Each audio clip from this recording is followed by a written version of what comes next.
রাজ্যসভার সদস্য পদের জন্য মনোনয়নপত্র দাখিল করেছেন বিজেপি নেতা রাহুল সিনহা। তার জয়লাভের কামনায় দুর্গাপুরে বিশেষ পুজো এবং যজ্ঞের আয়োজন করলেন বিজেপি কর্মী সমর্থকরা।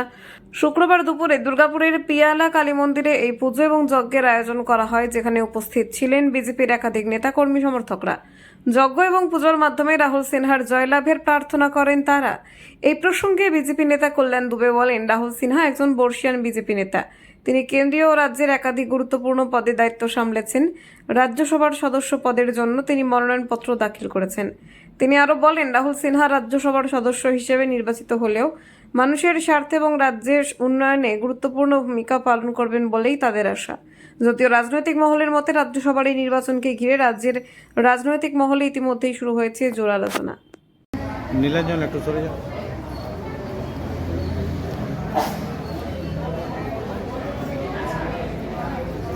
দাদা আপনি না আপনাকে ঠেলে ফেলে দেবো না, বলে দিচ্ছি। সব দুবার তিনবার ডিস্টার্ব করে দিয়েছে। মোবাইলটা ফেরত দিতে হয়ে গেছে। পরে দিলে হবে না। আপনি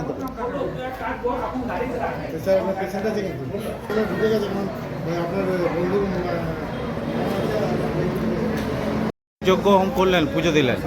ভারতীয় জনতা পার্টির কেন্দ্রীয় প্রাক্তন সম্পাদক রাজ্য সভাপতি মাননীয় শ্রী রাহুল সিনহা গত ৪৫ বছর ধরে ভারতীয় জনতা পার্টির সঙ্গে যুক্ত এবং ভারতীয় জনতা পার্টি কেন্দ্রীয় নেতৃত্ব প্রত্যেকটা কর্মীর দিকে নজর রাখে, এটা প্রমাণ করেছে।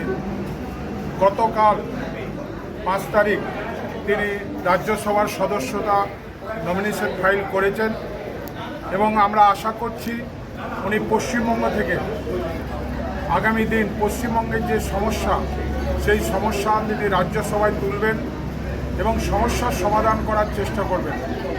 মানুষের পশ্চিমবঙ্গের যে সমস্যা আছে, পশ্চিমবঙ্গের যে সরকার আছে, সেই সরকারের যে সন্ত্রাস, সেই সন্ত্রাসের দিকে তিনি বক্তব্য রাখবেন।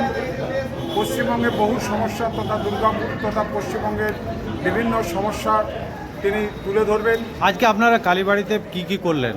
আমরা কালীবাড়িতে ওনার দীর্ঘায়ু কামনা করলাম, যাতে আগামী দিন যাতে উনি এই পশ্চিমবঙ্গের বক্তব্য তুলে ধরেন এবং ওনার মায়ের কাছে আমরা প্রার্থনা করলাম যে উনি আরও বড় হন, আগামী দিন আরও দায়িত্ব যাতে পান।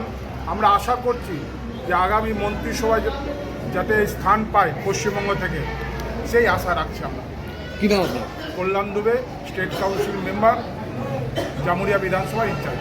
জয় মা কালী। জয় মা কালী।